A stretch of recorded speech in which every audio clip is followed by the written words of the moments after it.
Hello and welcome back to Championship Lowdown. I am joined here with Ollie. Welcome back, Ollie. Hello, everybody.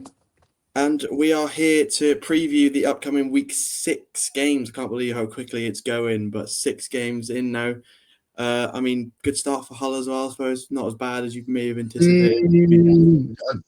I'd like to have seen us pick up some more points, but we're attacking nicely. I just wish we could shore up at the back a little bit. Well, yeah, it was good to say about us against you the other week as well. But we will kick things off with what is our sort of highlight game of the week. And we are going to go with Middlesbrough versus West Brom. So top of the league, Middlesbrough versus a playoff side at the minute, West Brom. I think for us that was sort of the drive to put this one as our first game, Ollie, as it was the league leaders involved in on a Friday night game as well.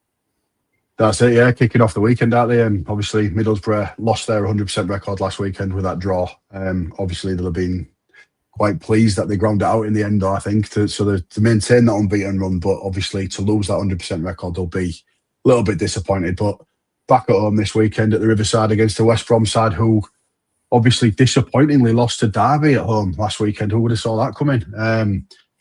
Obviously, Middlesbrough started the season where they've picked up, 13 points from 15. They're not going to be too disheartened with that. Sat at the top after 5 games, they'd have snapped your hand off if you'd offered them out at the start of the season.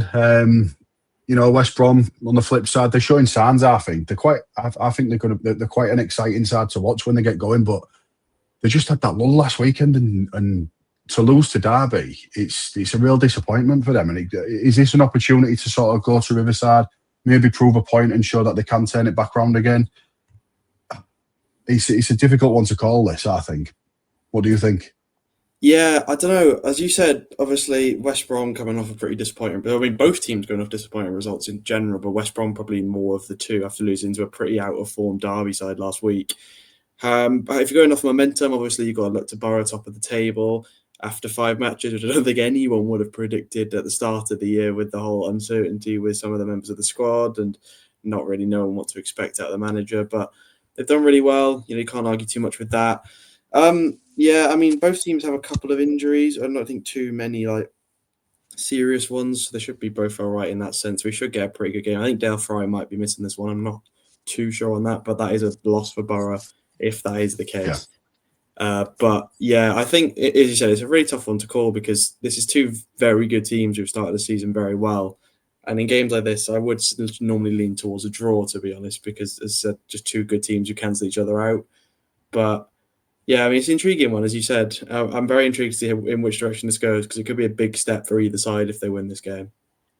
That's it, yeah. And it's obviously for Middlesbrough, if they come out there and carry on their impressive start to the season, pick up another win, I think it really sets a precedent for how their season could go, and they could really sort of cement themselves with a chance of a playoff push and maybe even a shot at the automatics. I'm probably too early at this stage, and I think you look at the quality of other teams around them. It's a tough one to call, but they're certainly in a decent position, especially if they pick up a win against West Brom this weekend. Obviously, West Brom, they do need to bounce back a little bit. They've got to come out firing here. They've got to show their attacking credentials, I think, here at Middlesbrough.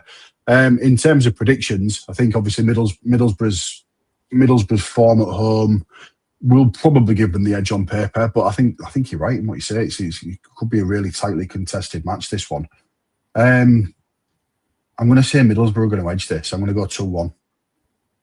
Yeah, I'm going to stick with the draw purely. I just think there's so much quality in that West Brom side, and they'll be looking for a bite back after a really poor week last week. And Borough, again, that's why I think they're both just going to cancel each other out. 2 good sides. Could be a high-scoring draw.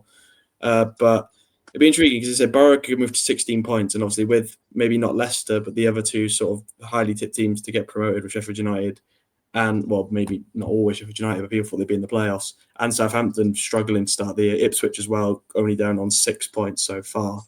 You have to take advantage of a lead like that while you have it, and you can't slip up, because the second you start losing games, these teams will creep back up the table. They're in a false position right now. Southampton and Ipswich will be in the top 6, in my opinion, by the end of the season. So have the advantage, make it count, but I think this might be a draw. We'll move on to Leicester City versus Coventry City. We have a derby game. I believe it's the only one this week, after maybe if you count Millwall, Watford as a bit of a derby. But this is the big one, obviously, for both these fans. Probably more so for Coventry, I think you'd say. I suppose Leicester and other rivals in other teams as well. So it's an intriguing one. However, this is fourth versus sixth, Ollie, in the playoffs. So again, another game with two teams doing really well so far. That's it. Yeah, I mean, I've been impressed with Coventry, obviously, as much as everybody else, and their attacking prowess is just obviously through the roof, isn't it? They just obviously saw the goal they scored last weekend after threatening, and then obviously they trickled one in to get that result. But obviously, Coventry City sixth, they'd be delighted with that start. Obviously, they started the season off at home against us, the only game they haven't scored in, I think, so far. I'm going to keep banging on about that. You're right, yeah. Obviously, Leicester last weekend, they just couldn't shake Oxford off, could they? It's like they couldn't get that result. Every time they bit back, and then Oxford pushed on again, and they just couldn't shake them off. And Oxford will be really pleased with that result last weekend. It's a really good result for them. That I think, obviously, Leicester, they're stuttering at the start of the season. They're not really firing yet. They've not really got going. I just think it's could be a game where Leicester need to shore up again at the back to show that they're going to be up there at the end of the season. Really, obviously Coventry's game all on their attack. So I'm not saying it's going to be attack against defence or anything like that, but again, going to be a tight game. They're quite evenly matched, these two teams. They both look very good on the front foot, decent on the counter attack. Let's see how this one goes. I'm quite excited for this game, to be fair. It's the early kickoff, isn't it, on Saturday? So I'll be tuning in for this one. Yeah, one of the early kickoffs. And you said your record of not being the only team who they didn't score against looks even better when you look at the games after that, where they scored 5 and 7 100%. Respectively. But since the 7-1 at QPR, I mean, obviously lost in the cup to Millwall and then draws with Oxford and Norwich. Again, as I said, Oxford is a weird one because they have drawn their last two games to these both two teams. But if you look at the stats from the Leicester-Oxford game, me and Chris spoke about this on Monday, it was very dominant in Oxford's favour, albeit they did not make the most of their chances. But Leicester were not the better team in that game on paper. Obviously, I didn't watch it, so I can't speak for how it actually went. But if we have 19 shots, so I believe it was Leicester's 8. Just looking at it now, it's really one-sided on the stats, isn't it? Yeah, so I think Leicester is such a weird team for me because as much as they are fourth, and you can't complain really with... I mean, you look at their results. I think the big result was obviously beating Birmingham at home. Obviously, that was sort of their statement to the league that they're here and they're competing because that is obviously a team that everyone rates really highly this year. But apart from that, struggled against Sheffield Wednesday, knocked out the cup by Huddersfield, losing to Preston. They did beat Charlton, of course, but then to draw. It's a weird one. I think, again, as you said, they're quite evenly matched. But I can see a world this sways in Coventry's favour.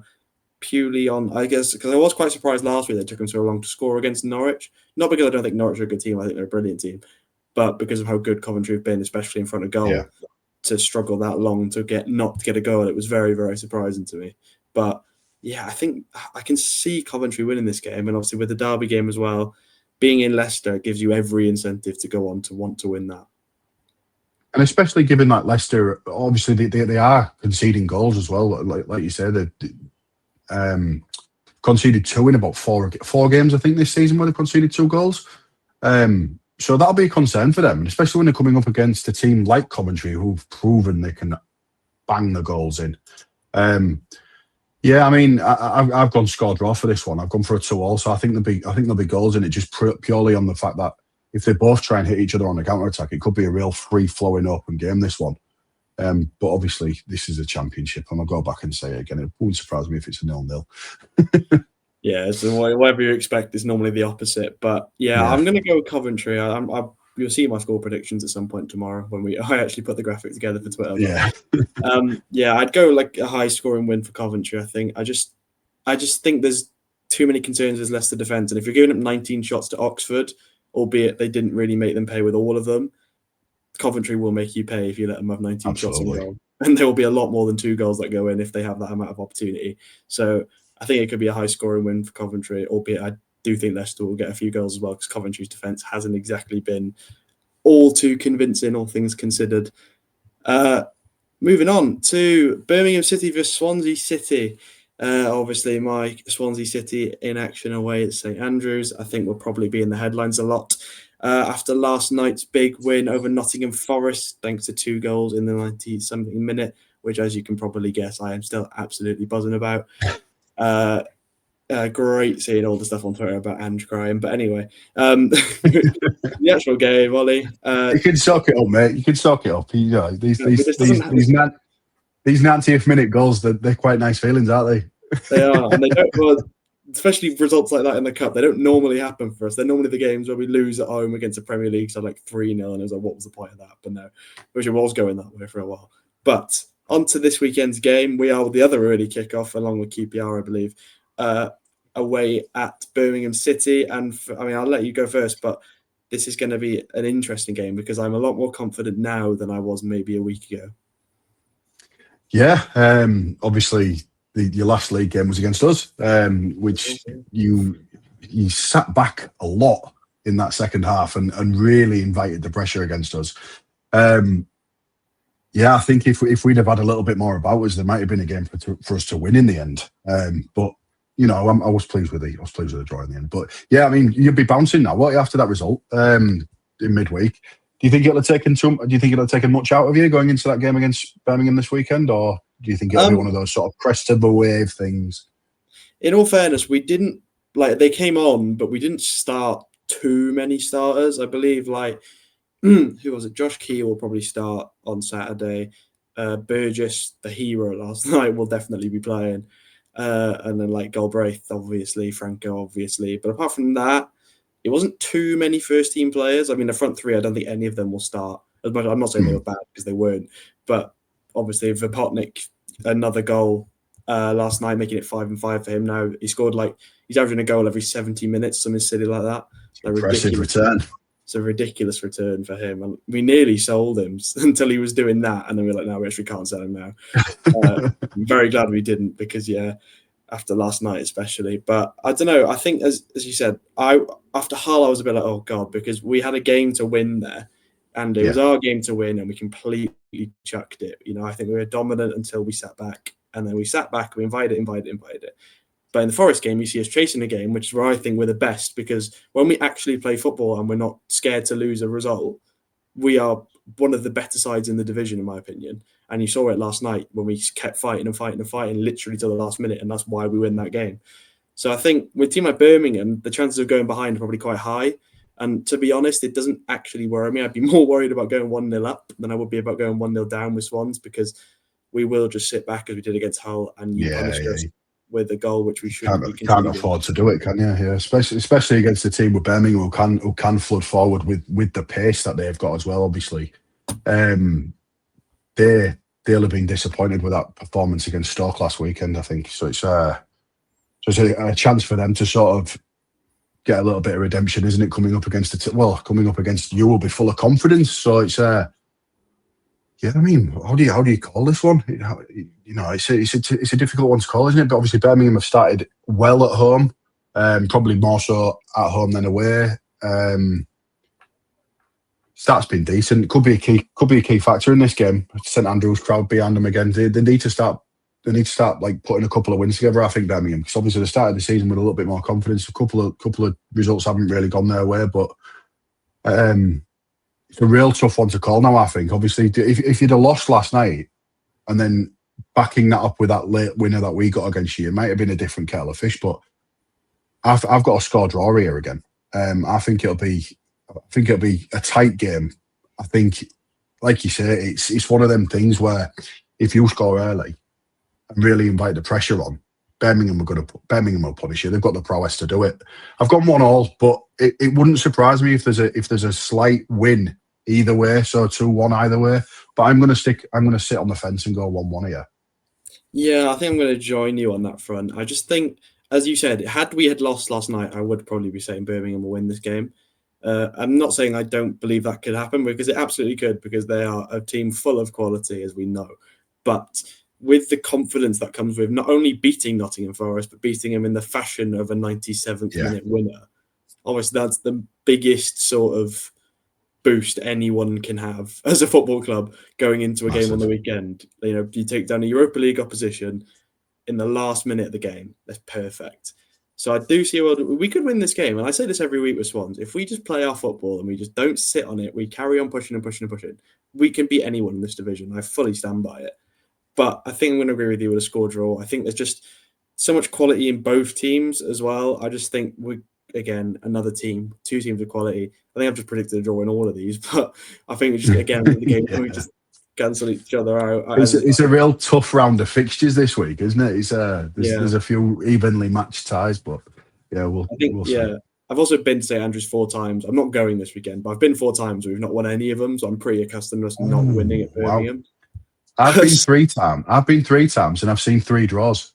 So that's an interesting one. So I suppose that says a lot about Birmingham, to be fair. Yeah, we normally draw. I think I'm like 2 or 3 draws and 1 loss, something like that, or 2 draws, 2 losses. So it's normally a last minute Birmingham equaliser. So don't be surprised if that's how it ends. Because I remember when Troy Deeney did that to us a couple of years ago at St Andrews. I don't think you might as well carry on that form of being late goals in games for Swansea. So yeah, well, yeah, I absolutely wouldn't complain. Next up, we have got Sheffield United versus Charlton, and obviously an interesting game this week as it is the 3rd return of the man they cannot be rid of no matter how much they try. Chris Wilder is back in the hot seat at Sheffield United, and they are at home to Nathan Jones' Charlton side. Is it going to be a happy start for Chris Wilder, or is Sheffield United going to continue in the form that they have begun, do you reckon? I don't know. It's so hard to call because obviously they should have never sacked Wilder in the first place. We all know that. And obviously they've proven that by bringing him back in. I mean, the Sellers appointment was rank from the very start. I mean, obviously I saw Sellers at Hull City last season. I said at the start of the season on the league predictions podcast where he was consistently inconsistent. At least he's improved at Sheffield United where he's consistently awful. So at least you can... I mean, what on earth? Anyway, they've moved on from that now. They've drawn a line under it. They've brought Wilder back in. So they're back to square one. What happens now? What happens with them now? Do they then immediately turn it around? Because they've been awful, haven't they? Let's be honest. Last weekend was absolutely rancid against Ipswich. Absolutely awful performance. Never looked like scoring a goal. And it could have been 7 or 8 comfortably. And no one had batted an eyelid. Yeah. Do they turn it around that quickly? Charlton are hard to beat. They're hard to break down. They're solid defensively. Sheffield United need a performance. It's a good time to be at home. First game back again under Wilder at Bramall Lane. They've got to get the fans on side early on. They've got to score early. I don't know how I'm going to predict this one. I genuinely don't know. What about you? How do you feel about this one? It's difficult. I agree because Charlton have proven already they are a difficult side to beat. They're not easy to take down. None of the games they've lost in convincing fashion. So that's probably the worst possible team you can face with Chris Wilder this weekend, because you probably would like a team where you think, we got a chance here, like a Sheffield Wednesday. In a big derby game as well, that'd be great for his first game to get a win like that. Or just a team down the bottom who's quite vulnerable in defence, because obviously as a Wilder team, can exploit that. However, they're also hard to beat themselves under Chris Wilder, as we've seen by the many, many playoffs and many, many promotions they've had under him. So it's really awkward for me because I don't want to go 4 for 4 for draws here, but I think I might have to because it's just an awkward game, again, between two sides that are difficult to beat. And it purely depends on what type of Chris Wilder team shows up, because, if it's a vintage Chris Wilder side, they could probably win this game. And I wouldn't be surprised because the quality is there. And I said this, and I said it was nice to hear your opinion on Sellers at the start of the season, because I also said in the manager rankings, I had him about 16th, and I was like, I don't understand the fit with Ruben Sellers at Sheffield United. And I was proven right very, very quickly. Yeah. So it was all wrong, that appointment. Like we say, it was never going to work. He flattered to deceive us, and to get a job at Sheffield United straight after that, you just blew my mind.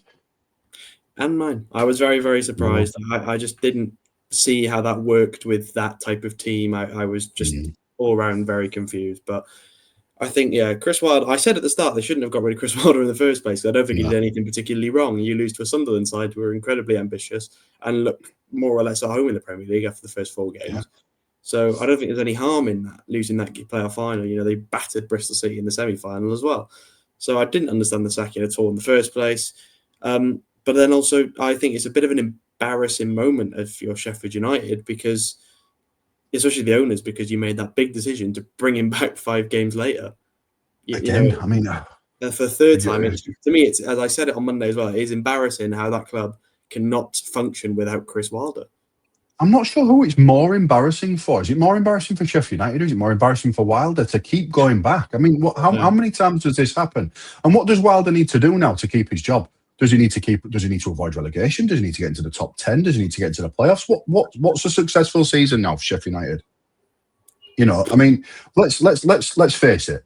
If Sheffield United, for instance, do manage to get a result this weekend, whether it be a draw, at least they're stopping the rot. So he may well have turned the tide a little bit if he gets a draw in Charlton this weekend.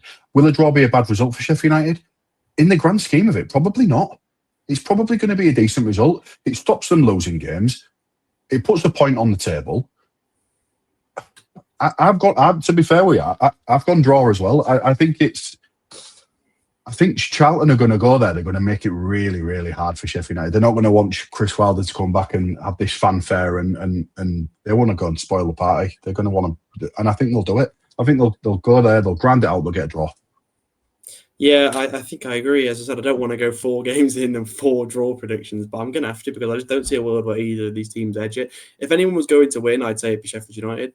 But it's hard to back a Sheffield United team who are yet to put a point on the board, irrespective of what's gone on with Wilder. But he's only had a week to sort of implement what he needs to implement. But then again, I suppose they probably still remember it, because it's only been 5 games without it. So they're probably playing on quite a similar style. It's a pre-season, isn't it, really? 5 games. It's crazy to me. The whole situation is baffling. But yeah, I'm going to go with the draw. I just think it's just a weird situation. They need to get a point on the board and get moving quick, because otherwise what looked like a season in the playoffs could quickly turn into a season of we might go down here if we're not careful. Yeah. So, which would be insane for a team of this quality, because it's actually ridiculous how much talent is in this side, and it would be pretty borderline insane if they were to be relegated, which I don't think for 1 second will happen. But surely not. You absolutely never know. But he could set them. He could set the foundations for a points collection. Let's say it that way. If they pull a point out this week, and then it might sort of be the catalyst to start the season. Yeah. We will move on to Hull City versus Southampton. Obviously, your Hull City coming off of that 2-2 draw away to us on the weekend. I mean, tough game for you, you have to say, against a team that probably needs to start picking up wins and quickly. They do. I watched that Portsmouth Southampton game last weekend. Portsmouth were absolutely fantastic. I thought they were brilliant, like pretty much for the majority of the game. Second half, Southampton obviously pushed on a little bit, as you would expect them to do at St Mary's. But I think if either team were going to win that game, it was going to be Pompey. And the one thing I'll say about us, if we stand any chance of winning this weekend, we just need to go on the front foot. The problem I say with that is we are so open at the back. I sound like a broken record on this podcast. Every single week I've gone out and said it. If we're going to win, we need to go on attack. But we need to ensure that back line is tight, because we cannot continue to defend the way we're defending, especially against a team with Southampton's attacking ability. You're right. They do need to start picking up points. They're going to be up there at the end of the season. You would expect. If I was Hull City, I'd start Balumi this weekend, because I think he's looked good coming back in and being eased back in. I don't know. Again, it's another game that it's so hard to call. I just think Southampton, they'll have a little bit too much for us. When we come up against teams who can score goals, they seem to punish us. Do you know what I mean? It's like Bristol City did it against us, and they've proven when they've seen an opening, they can capitalise on that. And I think Southampton might just do that this week. And I hope I'm proved wrong, but I just think that with them being so solid at the back, we're going to find it hard to break them down. And I just don't want. I can just foresee us pushing forward too much, leaving a little bit of space in midfield again. That's the big key area for concern for me at the moment, is that gap between the defence and the midfield. There's just too much space. Too much space seems to create what they want to, basically. I foresee a Southampton win. Unfortunately, I think we'll score, but I've gone 3-1 Southampton in this one. I think they'll take their chances this weekend. But again, I hope I'm proven wrong. Yeah, I mean, obviously, I'm probably the most recent fan who's watched you play against a team, and it was us. Obviously, getting a point which you did deserve in, albeit by the end because of us being more us being stupid than anything else. But you worked your way through it. You battled, and you got what you deserved at the end of it. I think Ryan Giles are very, very dangerous coming in off the flank. That was basically the cause of both goals was him. Obviously, McBurney, or clinical as ever. I wouldn't expect anything less from a player like that. So there is talent in your team, 100%. And I've said it for a while. My big concern with the start of the season was with the manager. I liked the resume. I was obviously, but with Hull, the amount of these unknown managers that come in, and it's just like, what on earth are you thinking with that? So it was interesting, but so far I don't think it's been bad. As I said, it's not been amazing, but for a team of your expectations, you probably sat right about where you would expect it to have been after 5 matches. This one, however, I think this might be a step too far, purely because, as I said, Southampton need to win games, and they need to do it soon because the teams at the top, I said, like if Borough keep winning games, if Leicester keep winning games, if Stoke keep winning games, that gap just gets bigger and bigger and bigger no matter what you do because you've given them a head start. If they maintain it, you can't catch them. So they know they've got to start putting points on the board and fast. Obviously, with Will Still, it was always going to take time to embed, but I think they're slowly getting there. I think the Pompey game wasn't great, but in that sort of situation, I sort of disregard a lot of things with that result because derby games are weird. It happens all the time. It doesn't matter what your form is, how good you are. It's just who wants it more on the day. And Pompey probably wanted it a bit more than them. Not saying there wasn't signs there from Southampton, but yeah, I'm intrigued because I think if I was going to predict, I'd probably go for a Southampton win because I think it's really overdue for them to get a decent result. And I think this is a perfect time playing a team who's quite vulnerable at the back to go and do it. But I wouldn't be surprised, on the other hand, if you could probably scrape another draw out of them if their sort of air starts of the season continue. Because, yeah, it's been weird because, as I said, I had Southampton and Ipswich absolutely steamroll in this division. Yeah, same. Yeah. Both of them haven't looked like the teams that I imagined them to be so far. I mean, the Southampton start to the season has been indifferent, hasn't it? I mean, they've scored 6, conceded 6, won, drawn, lost, drawn. I mean, us on the other hand, we're only a point behind them, and we've scored more goals than they have. All right, granted, we've conceded a hell of a lot more, but it's this. Again, it depends which Hull City turn up on the performance here. I mean, obviously Southampton, you kind of know what you're going to get. They're going to be solid. They're going to be hard to break down. They're going to be hard to beat. If they get a chance, they'll probably score.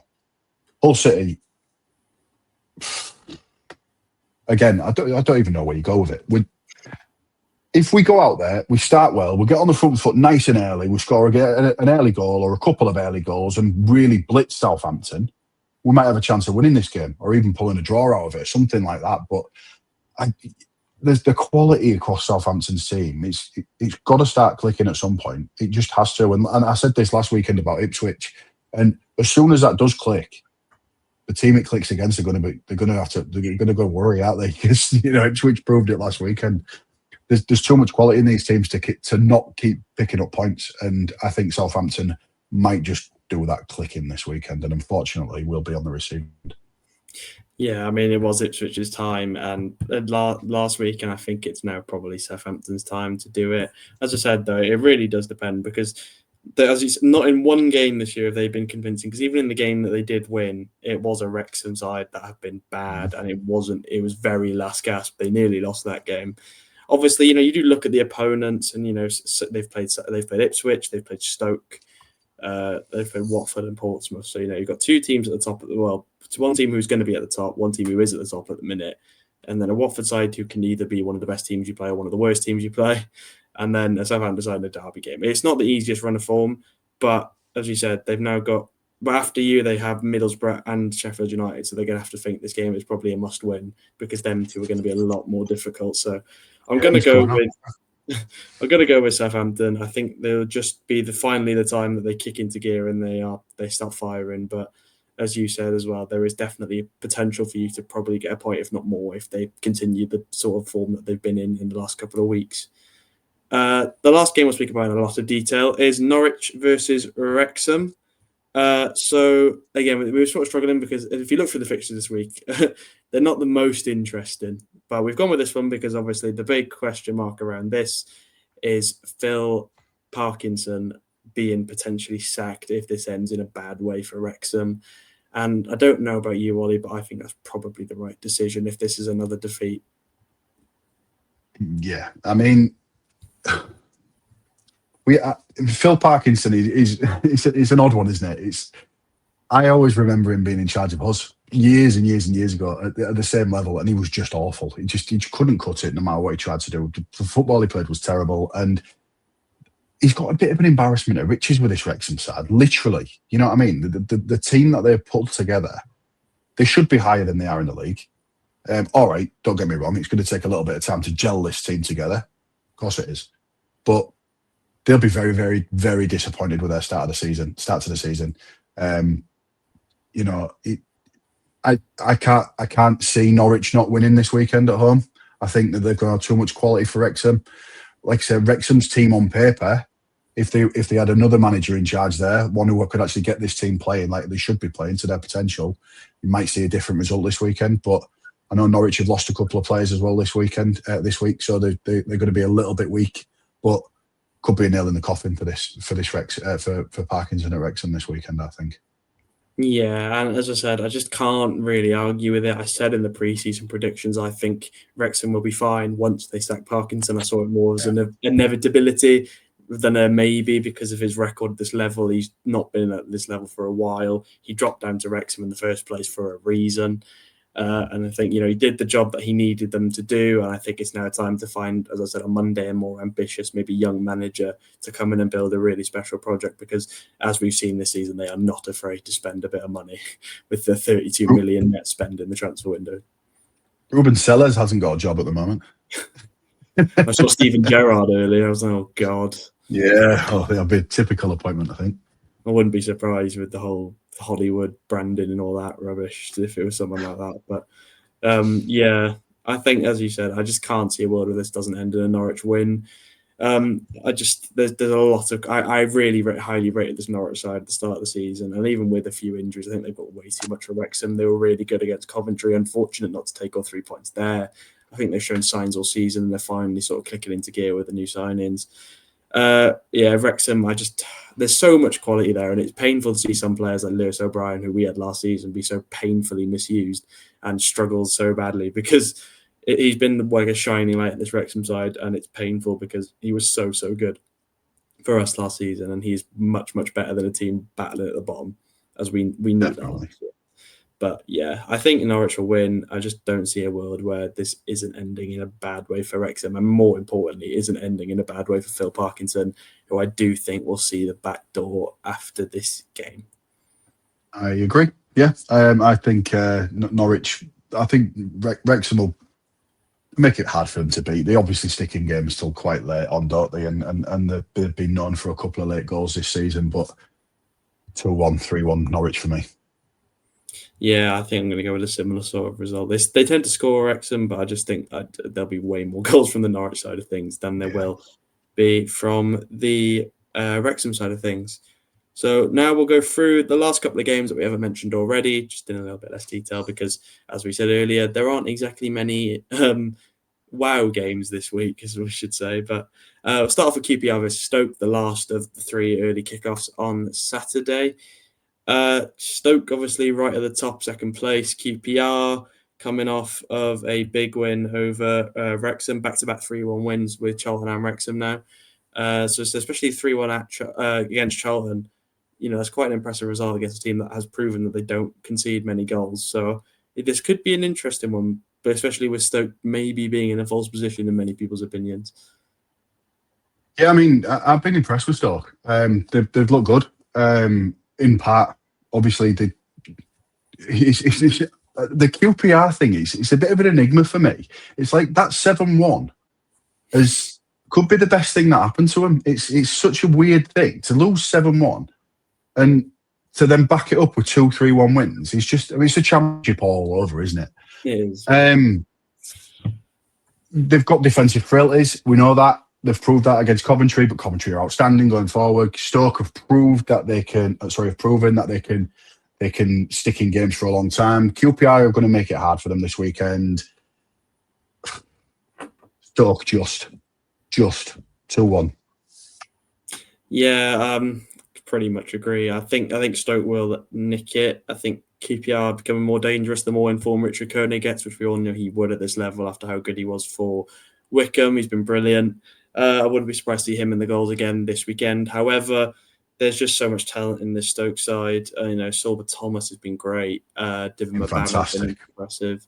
I think Bosun Lawal was really good last week, obviously getting the winning goal for them in the Birmingham game. Obviously, that's a big win for them as well. They have now beaten Southampton and Birmingham in the league this year, which is really, really impressive, especially to get them done out of the way. But yeah, for me, it's interesting. I think I'm just going to go with a Stoke win as well, but we'll soon find out. You really wanted to go another draw then, didn't you?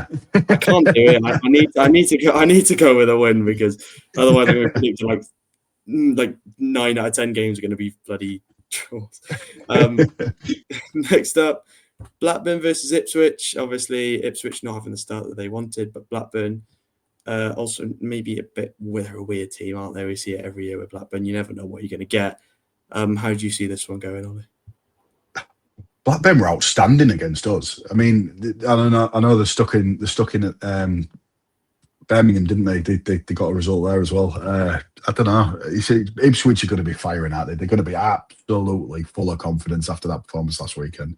Villagine, wow, what a player! I mean, I know how good he was anyway from his time when he was with us, but he absolutely rinsed them last weekend. And if he's in any sort of form like that again this weekend, Blackburn really need to worry, because that is just you can't play against that. It's just too much. It's far too much. Ipswich win for me. Cut a long story short, I think they come up against Blackburn come up against too much quality. Ipswich they back that win up 2-0, 3-0 away here at Blackburn for me. What about you? Yeah, I just, as I said with Blackburn, it's such a weird team. They had sort of the entire core of their squad stripped, mostly by Derby as well, funnily enough, as John Eustace seems to like to do as he moves from club to club. But Ipswich were just so good. As much as I don't want to speak too much about Villagine due to his affiliations with a certain club just across the road, he was brilliant. You can't deny it. He's so good at this level. And I was surprised that he started the season so slowly, but he came into his own against Sheffield United. And I think they're going to back that up. And I think that was their clicking moment, albeit it wasn't against a very good side. But I think that was their moment where it clicks into gear. And I think they'll back it up with a big away win at Blackburn. Probably, I think it is at like 2 or 3 nil maybe. I just think Blackburn's form is going to get bounced back by a very, very good side. Derby versus Preston next. Obviously, Derby coming off a big win, as we spoke about, against West Brom. Preston starting the season really well, got a big point against Borough, and we're probably unlucky not to have 3 against the league leaders last weekend. So, again, another tough one to call, you have to say, Ollie. I think so, yeah. Derby, who predicted that again? Like I say, the West Brom win for them is massive, but it's kick-started this season. A lot of people predicted them to, I think it was Derby fans particularly, predicted them to be higher up the league than what we thought they might be. Preston, they've had some big wins this season. They beat some big sides who maybe could argue that was quite early in the season for those big sides. I don't want to disrespect Preston and what they've done so far, because they've been impressive. It's got a low scoring tie, this one. I think it's Derby home advantage, might be able to grind the result out. I don't know. Draw. What about you? I don't want to say draw. I've said it enough. I might as well just keep going. I don't know. I just think there's question marks with Preston. I think they started so well, but now you got a loss at Pompey and a draw at home to. I was not saying a draw is a bad result against Middlesbrough, but it's only 1 point out of 2 games, and losing in the cup to Wrexham in sort of horrendous fashion. How that even happened, but. Derby, obviously, that was their first win of the season, which we have to bear in mind. The first 3 points they put on the board all year. So that's another thing to bear in mind. But again, against a very good West Brom side. So it's hard to call it. Everything seems upside down. These clubs beat clubs like Ipswich and Leicester and then lose to Portsmouth. It makes absolutely no sense. But as you probably can gather from the rest of this video, I'm going to back another draw. I just think I really do like some of Preston's players, but I think Derby is going to start clicking again now after a tough start to the year. They're finally getting these players that they signed in the summer off from injuries. I don't know how they managed to sign so many players who were injured, but they did. But I think Aguiman featured last week. I think Bobby Clark and that should be coming back in soon. I think Brewster may have got injured, which might be difficult for them. He's out. Yeah, he's out. Yeah. Which is not ideal, but yeah, I'm going to go with a draw in this one. It'd be interesting to see the odds on your accumulator bet this weekend. If you put a pound on your draws, yeah, I reckon you'd be a millionaire by the end of it. I'm going to go Derby. I'm going to go Derby to edge this one, just to go away from all these boring draw predictions. just could be a week of draws if everything of I say goes to plan. Next up, we have Portsmouth vs Sheffield Wednesday.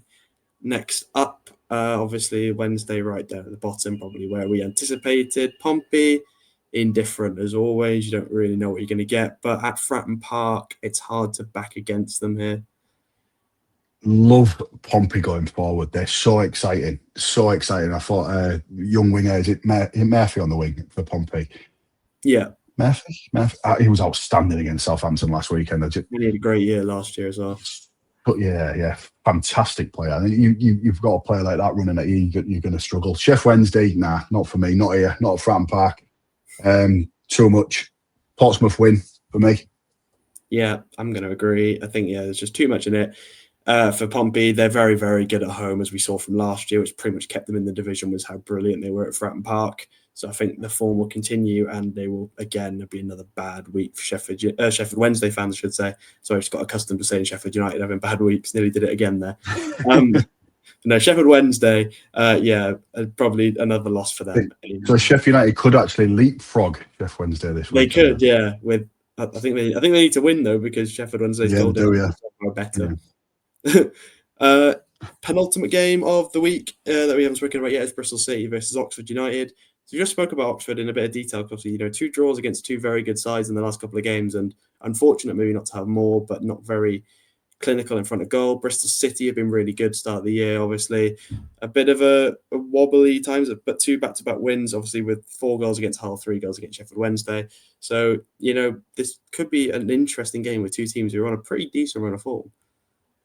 And scoring goals as well. That's the thing. Oxford, obviously, they couldn't at one point, and the only real threat that they had was from set pieces, it seemed. But obviously, you look at, like we've already alluded to, the stats from last weekend. They're on paper, massively impressive performance against Leicester side. Bristol City at home, though, they're electric, aren't they? They just know how to attack, and as soon as them fans get behind them down there, it's a tough place to go. I think they're the second highest scorers in the league behind Coventry. So it sounds really boring, but I'm not going to predict a draw. But I'm going to predict a comfortable home win. I'm going to go 3-1. I think there'll be goals in it. I think Oxford will score, but I think Bristol City will have too much for them. I'm going to agree with you. I'm not going to back a draw. As much as I was tempted with Oxford's form, I think they're just too wasteful in front of goal. It's mad to say when they've had 4 goals in the last 2 games, but I just think they're too wasteful with the chances that they get, and a team like Bristol City will punish that, and I think they will also limit the chances that they'll be able to get, which means they're going to have to be clinical if they want anything out of this game, and they just haven't been that sort of side so far. So I'm going to agree with you. I'm going to go with a home win for Bristol City to continue their brilliant start to the season under Gerhard Struber, and I think they will run out winners at Ashton Gate. Finally, Monday night, I believe, I'm not sure, I could be wrong, but I don't remember another game being on Monday night yet. We have Millwall versus Watford in a bit of a London derby. Watford's a stretch if you want to call it London, but it's on the tube line, so it's close affair. Two teams relatively close to each other, so there'll be a bit of a bite to the game, I suppose. But how do you see the last game of the week going? I am going to go with a draw, James. That's what I'm going to go with for this one, just to keep it interesting. They're both up and down, aren't they? It's an hard one to call. Millwall at home, tough to beat, notoriously tough to beat. But obviously, teams have gone down there this season, and obviously Middlesbrough got a result there, and it's Watford is so difficult to call. It's like you don't know what you're going to get with them. I was literally about to say. Same as Millwall. It's a coin toss for me. We'll end it on 1-1. Yeah, I was literally about to say I hate predicting Watford because I have no idea. They're such a strange team. 1 week they could turn up and they could be like, wow, this team could compete for promotion, whatever. And the next week you're like, Christ, how this team even in the top half? It's ridiculous. But there's loads of talent in both of these sides. I think Millwall haven't been as good as I anticipated. I really thought they'd be good. But, again, it was a penalty defeat against Crystal Palace, which isn't a bad result at all when you put it into perspective. A draw at Charlton in a tough derby game, obviously, again, as I sort of said with derbies, that does tend to be the case. Obviously, the Wrexham result wasn't great, but apart from that, they beat Coventry, beat Sheffield United, and lost to Middlesbrough, beat Norwich. It's pretty good results, all things considered. You can't complain too much with Middlesbrough, albeit it was a bit of a battering, but they are top of the league. So I'm going to go with a draw as well, as probably to keep on theme for this episode. But I wouldn't be. I think if I had to lean one way or another, I'd probably go more in favour of Millwall at home. Yeah, I think so. Monday night under the lights at the Den, it could be a difficult one for Watford. But again, the last time we predicted the team to go to Millwall and to say that it's probably the hardest place to go to in the league, it was Wrexham. Wrexham went there and bloody won. So yeah. we just the Championship. Millwall's so difficult to call. But yeah, after this, you'll come back on bloody Monday when we do our review, and you'll see, yeah, well done, they lost again. Yeah, I'll go on brand. I'll go with a draw. Just two teams with good quality, and I think they'll cancel each other out. We'll end as we started. We will end as we started. You're absolutely right, and as we have been on most through the video, especially on my side of things, anyway. But that is all from us this week. So that is our preview for week 6. So I'll probably be back next week on Tuesday for our week 6 review with Chris, as always. I think Elliot might be back next week. We'll see. I think so. Thank you very much to Ollie for joining me, and we will see you all next week.